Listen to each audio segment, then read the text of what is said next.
Cast and streaming show where we explore the cutting edge of wellness. I'm Kara Sundlin. So we're going to talk about happiness today. Could your search for happiness actually be as simple as 10 simple steps? Well, that's what Amy Newmark says in her new book. It's Chicken Soup for the Soul, Your 10 Keys to Happiness. And I'm happy that Amy's here with us now on her own personal journey. I mean, a lot of people don't realize that you are the publisher of the Chicken Soup for the Soul series. You do many of this, but this particular book is a personal passion project for you. It is a personal project for me. I've been doing this job for 14 years, and I've read tens of thousands of stories that people have written for us. And these are really personal, revealing stories where people talk about what works in their lives and what doesn't. So with all of that exposure to people's innermost feelings, I really have figured out what works, and I've tried to pass that on to people in this book. And this book is my way of giving back to our readers and saying, look, here's the synthesis of everything I've learned in 14 years in one volume for you. Because the Chicken Soup for the Soul in general, we're reading these books because we want to be inspired and we want to feel better. And happiness is one of those things that a lot of people think, okay, it's elusive or maybe it's an accident. But it actually, we have a lot of control over what creates happiness, according to your book. You know, we don't have control over a lot of things these days. Yeah. But we can control ourselves. Yeah. And I think everybody's looking for a fresh start right now. Yes. And these 10 keys to happiness, and by the way, you only need to do one of them to make a big difference in your life. These are things that we can control with tools we already have inside ourselves. So I'm going to talk about the first one, okay? So one key that you said, even if we just do one of these, we can be a lot happier. And the first one is count your blessings. Use the power of gratitude. There's a lot of science behind that. There is. I mean, people who are grateful have been proven to have better relationships with other people. They do better in their family lives, their social lives, their work lives, their volunteer lives, because everybody wants to be around people who are grateful and who are aware of the blessings in their lives. And I would say half of us are born with that kind of optimistic attitude, but the other half of us are not, and we tend to go more towards the negative. And this is one of the few personality traits that you can actually change about yourself, and it's really easy. If you write down one thing a day or 3 things a day that you're grateful for, you'll find in a couple of weeks that you really are a different person, because you approach life now looking at each day with the viewpoint of, oh, what good thing am I going to discover in my day today? Right, and so many times, you know, I'll have this discussion with my kids all the time, like, what are you grateful for? And if they're in a bad mood, you know, and they'll think, well, if I had something to be grateful for, then I would feel happy. But in fact, it's when we're feeling low that you talk about it's cultivating that gratitude, like even noticing I'm in a kind of a blue spot today. Let me go consciously think of a few things I'm grateful for. And it could be something like a warm cup of tea, or a stranger smiled at you and held the door. Right, anything like that matters. And I know it's worked for me personally. I have cancer, which I've been fighting for a few years now. And I was sent to see a psychiatrist at one point because of my fear, you know, of what was coming. And I sat down with the psychiatrist and she said to me, so are you grateful for anything? And I went on for 20 minutes about all the things I was grateful for: my family, my amazing husband, my friends, my colleagues, my salary that was still being paid to me, my wonderful health insurance, all of these things. And then the next thing she said to me was, do you have any unresolved issues? And I went into the whole thing about the power of forgiveness, which I talk about in the book also. But anyway, after my 50-minute hour was up with her, she said, you don't have to come back. You're already all set. And I said, I think it's because of Chicken Soup for the Soul, because I've learned so much from Chicken Soup for the Soul stories about being grateful, counting my blessings, not being judgmental, all of those things. And I tried to put all of that into this book. Yeah, and so the first one we talked about was count your blessings. Tip 2 is free yourself with forgiveness. Put the past in the past. And those who've been watching Kara's Cures for a while or following my work know that I wrote the book, Finding Dad, From Love Child to Daughter. It really was a testament of the power of forgiveness. Exactly. And you know, I look, you know, back at that experience of meeting my dad when I was a teenager, and there was sort of a decision of, I have to clean slate this or we're not going to have a good relationship. And I was young enough and open-hearted enough, it seemed natural to do. But sometimes we need to work on forgiveness. And it doesn't mean condoning bad behavior, right? No, it doesn't mean you're saying that that bad thing didn't happen. It's just saying, I will intellectually know that bad thing happened, but I will no longer keep reacting to it. I will no longer feel those negative emotions over and over again. I felt those in the past, and there's no reason to bring them into my present or my future. And there's a great story in there that I think is such an eye-opener. It's by Lynn Sunday, and she had been divorced for a few years and still hadn't moved forward with her life. And she told everybody all about her ex-husband until finally her best friend said to her, Lynn, you might as well still be married to the man. You take him with you wherever you go. And it was an epiphany for Lynn. She immediately said, this is crazy. I've made a prison for myself and locked myself inside it. And she immediately stopped feeling those negative emotions for him just by deciding. And she said she felt light and buoyant and free, and she finally moved forward with her life. Wow. And that's wonderful that she had the epiphany. Some people, I feel like it might be, they need a little more of a prescription. Like they're thinking, well, I would like to let this go, but I wake up thinking about it all the time. Or what are some of the keys to choosing to forgive? So another story that we have is from a woman who was having a lot of trouble with her mother-in-law. Her mother-in-law, for example, didn't include her in the family photos at a family wedding, even though she was married to the mother-in-law's son. I mean, that's a glaring crazy omission, right? Yeah. So, but it was eating her up, all of this. And sometimes her mother-in-law was clueless that she was doing these things to her. She wasn't meaning to do them. So she sat down at her computer and she spent a couple of days writing down every single bad thing that her mother-in-law had did, every grievance. And then she read each one and deleted it until her Word document was empty. And then she started with a clean slate, and her relationship with her mother-in-law got so much better as a result. And people say, well, why? You're still the same person. But in fact, making those conscious choices can really change you just energetically from the inside out, because you've really consciously said, I'm not going to do this anymore. I'm going to change the way I think. And it's free. It's instant. You can do it right now. Yeah. That's what's so powerful about it. Yeah, I know some ancient cultures have on a seasonal basis. They'll write down everything that's bothering them and then burn it, and so do that safely. But that can be another, just, some sort of a ritual. I love the idea that she just did it right on her computer. That's very modern, but some sort of a ritual of like, I'm choosing to do this. Yes. Yeah. Okay, so number 3, helping someone else make a difference and feel empowered. And this is so important because I guess it goes back to feeling grateful, but if you can help someone else, you realize you're not so bad off, and it boomerangs back at you, right? Absolutely. Therapists will actually tell their clients to go and do volunteer work, because when you are helping others, you feel better about the richness of your own life. And so I have 10 stories in the book from people who are good role models for how helping someone else made them happier. And that's what I've tried to do with the book.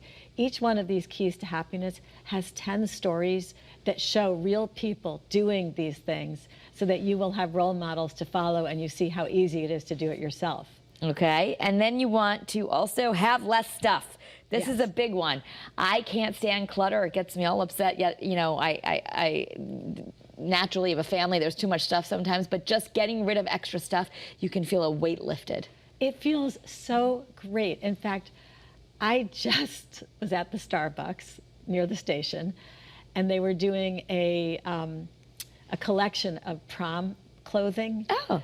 And I had like 15 ties in the back of my car that my husband wanted to give away. So I put all of the ties in the prom collection, and I was so grateful to get rid of them. And my husband is so happy having half as many ties now in our house. But it's amazing how these possessions carry so much weight. And my husband and I moved 6 months ago, and we got rid of half our clothes, and we actually gave each other tours the other day of our much emptier closets. We were proudly showing off that we had so much less stuff. It's fabulous to have less stuff. And the key is to identify it, look at it and say, wait a minute, this could help someone else. I'm holding on to someone else's blessing if I don't give this away. And then put it in your car. Right. Well, because sometimes people will say, oh, well, I have to keep this. So-and-so got it for me. Or I have to keep this. I wore it 20 years ago to a special event. And I know Oprah has said before that we shouldn't buy anything unless we're ready to, if you buy a sweater, edit it and take the other one out. And also just by giving it away, like you said, you're blessing someone else. Yeah. Or if you're really feeling sentimental, I guess you could take a picture of it, but you don't need to keep the stuff, because otherwise at the end of our life, you have so much stuff. And we have the memory, that event that you wore that dress to 20 years ago, you can keep the memory of that event and it doesn't take up any space. Do you have any stories in there about how to get rid of paperwork? I think that's harder for people than the actual clothing and stuff. I know if not, you can go to Marie Kondo, but like sometimes we just get overwhelmed by the paper that comes in the house. Yeah, I thought I'd gotten rid of all the paper, and then I found boxes of boxes more of paper. You know, it would be better if we all just lived that way and we were pruning as we went along, but we're not. Right. So I think if you're feeling down, if you just go and clean out one drawer, I guarantee you're going to feel better. You feel better, yeah. Especially start small, right? You could just do the junk drawer and you think, one drawer, okay, one drawer, and once it's done, you're like, boom, I feel better. One drawer, if that drawer is too overwhelming, then that shelf over there. And if that's too overwhelming, that box in the garage. But just pick one and do it. Yeah. Okay. Number 5 is thinking positively. Change your thoughts to change your world. Lots of spiritual teachers have taught us this. Wayne Dyer said, change your thoughts and what you look at change, what you will look at change. So kind of back to the gratitude, if you tend to be more pessimistic, how do you do that? So one thing you could do is, no matter what's going on, say to yourself, I bet there's a silver lining in here. And we have a story in that chapter by Nick Walker, who's the weather dude on, I think he was the weatherman for CNN for a while, one of the Atlanta-based stations. And he kept all of his rejection letters from his whole career in television.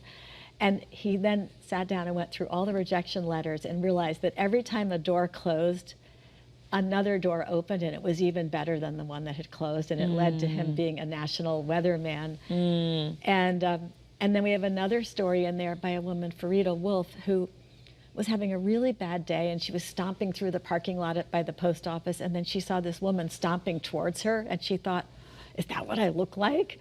And she smiled at the woman, and the woman just visibly relaxed and stopped stomping her feet and smiled back at her. And then Farida realized this was how she could change every single day, just by smiling at somebody, because you get back what you put out there. And that's so important, yeah. And making me time, carving out time and making yourself a priority. I think women tend to be not so great at this, especially busy moms, but it's so important, and you're pretty much better at everything in your life if you just allow yourself some time. And we just have to believe that, because if we believe that we are entitled to the me time and that we will be better wives, mothers, workers, etc., by taking half an hour of me time, then we'll actually do it. So carve out half an hour to read at night, or half an hour to do stretches or ride your bike, whatever it is, but carve out a little bit of time each day that is just yours. Okay. Step outside your comfort zone, try new things, and face your fears. That is so empowering. When you try something new, and it could be something as simple as going to a grocery store you haven't been to before, so you don't know where anything is, or it could be something huge like going on vacation and riding a moped. Whatever it is, little or big, when you do new things, you feel invigorated. And this is something, you know, we try to tell young people all the time this, and it's probably a lesson that's harder to learn when you're a teenager, but be yourself. Discover the unique superpower that only you have. That knowing that, you know, everyone has a purpose, or that we all have a talent, because so many times you're comparing yourself to others. You are, and these days you're comparing yourselves to the fake images that people portray on Instagram or Facebook, and that's not anybody's real life. Right. You know, that's somebody curating their own life for public viewing. So a lot of the stories in this chapter are about embracing who you are instead of trying to cover it up. Like one woman was a larger sized woman from her girlhood on, and she was always taught to wear black. And she always wore black. And then finally somebody said to her, you should wear bright colors and show your beauty. And she did that, and it changed her life. She just felt like, hey, why am I hiding? You know, Exactly. yeah. We all have heard that, right? Black is slimming, but also you want to be yourself, right? Yes. So pursue your passion, discover excitement and purpose again. You know, my mom used to tell me before I got in this career, she said, you know, when you grow up, just do what you love. The rest will take care of itself. Because so often you're thinking, oh, well, that career doesn't make any money, or will I be able to support myself? But when you pursue your passion, you automatically feel happier. Well, I think that you do, and you might feel there's more purpose to what you do, but it doesn't have to be at work. Yeah. You know, you and I have jobs that we like, but if you have a job you don't really like, it just gets food on the table, well, pursue your passion outside of that job, right? That's only 8 hours of the day, but try to find some time each day or each week to pursue your passion. And how about getting outside in nature to de-stress and put things in perspective? I know this works for me. If I'm feeling really stressed, I sometimes will get that image in my head of like wires just burning, you know, like too much going on. And if I just force myself to go outside, even 5 minutes and take a walk, I can start myself feeling better. So it does work, I guess. You know, I don't even know if I would have put this on my list of 10 things except for the pandemic. Because Yes. I think that starting in spring of 2020, we all rediscovered nature. Everybody was saying, have you ever seen the trees flower so much? Have you ever heard the birds sing so much? And I think we just weren't noticing before.